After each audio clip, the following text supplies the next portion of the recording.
Ngayon namang Wednesday Pets Day ay isang nakakata-cute na pet ang aming itatampok at upang malaman natin kung ano ito, let's watch this. Ang mga crocodiles o buwaya ay kilala bilang isa sa may pinakamalakas na panga sa Animalandia. Sila ay may 3,700 pounds per square inch na bite force. Mas malakas ito kumpara sa mga leon at tigre. Kaya huwag kang magkakamaling lumapit dahil baka ikaw ay maipit ng crocodile na masungit. Ngunit sa kabila nito ay may ilan pa rin sa atin ang kakaiba ang trip. Dahil imbis na sila ay katakutan, abay mukhang sila pa ay nakyukyutan. Isa na nga dyan ang exotic animal keeper at breeder na si Francis Gozon. At siya ay may alagang Siamese crocodile at saltwater crocodile. Kilalanin na natin ang mga alaga niyang buwaya ngayong Wednesday Pets Day.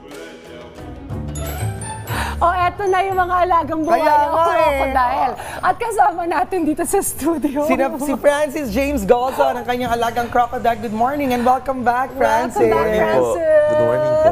Bakit naman itong naisipan mong alagaan, Francis? So, marami po sila actually sa bahay. Marami. Opo. Hindi lang dalawa. Nakagat ka na? Nakagat na po. Ano feeling? Parang nakaka-excite po kasi. Hala! Nakaka-excite. Grabe adrenaline nito. Okay, ilan lahat silang crocodile sa bahay? So, meron po akong 6 na crocodile sa bahay. Okay. Paano ba ang tamang pag-aalaga niyan?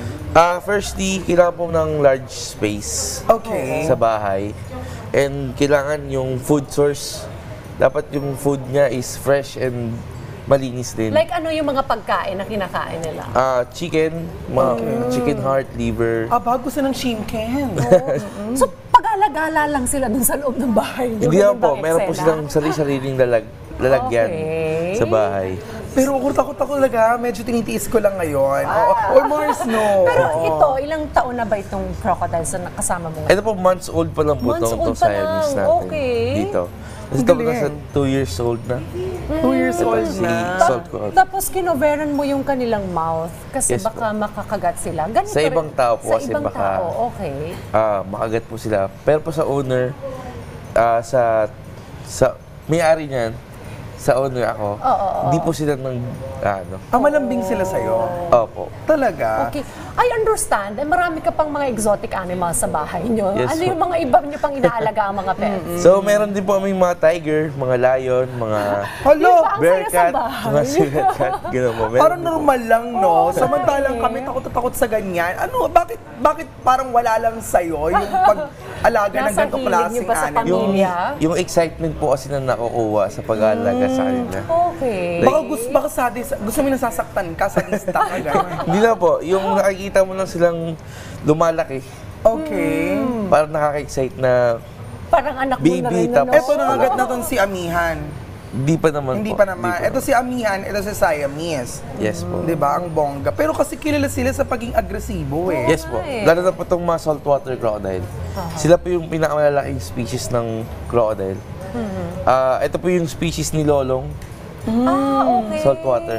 Paano pag lumaki siya lalo? I mean, are you going to look for another shelter? Hindi po, meron na po namang naalay. Talagang meron na malaki na Prepare, talaga. yung environment Okay. dun sa bahay. Okay, nasa mga magkano yung ganitong mga alagang pets kapag may mga interested? So ito pong Siamese crocodile natin nasa 30,000.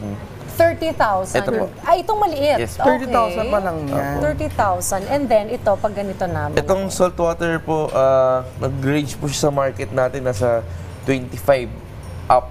Okay. Pero baby pa lang po. Siguro para lang may paglilinaw. Ano bang pinagkaiba ng crocodile at ni alligator? Tapos ito bang mga klaseng species ito?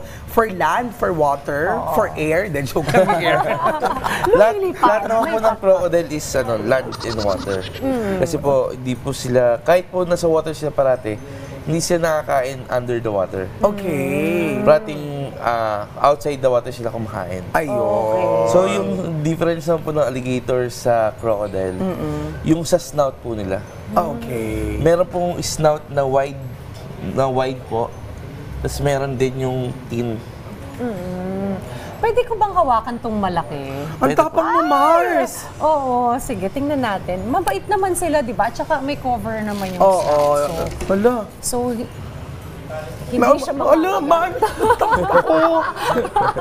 Hindi kasi ako may phobia ako sa snake. So feeling ko parang parehas sila ng balat. Sabi may Ay, Diyos ko excitement po. daw sa pag-aalaga ng crocodile. So tingnan nga natin, ano kayang Ayan, excitement ang dulot paano nito? pag bigla, Diyos ko Mars, baka tumalon sa akin yan, hindi ko kaya. Nakakatuwa naman. Hindi to frog prince, Audrey.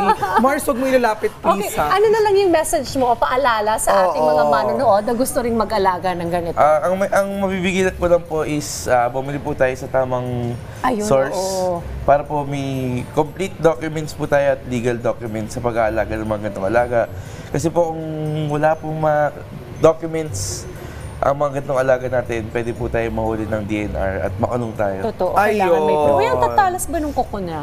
Tatalas- Ginugupitan mo na. Ginugupitan. Okay, can you just touch one? Oo naman. 1, 2, 3. Mama!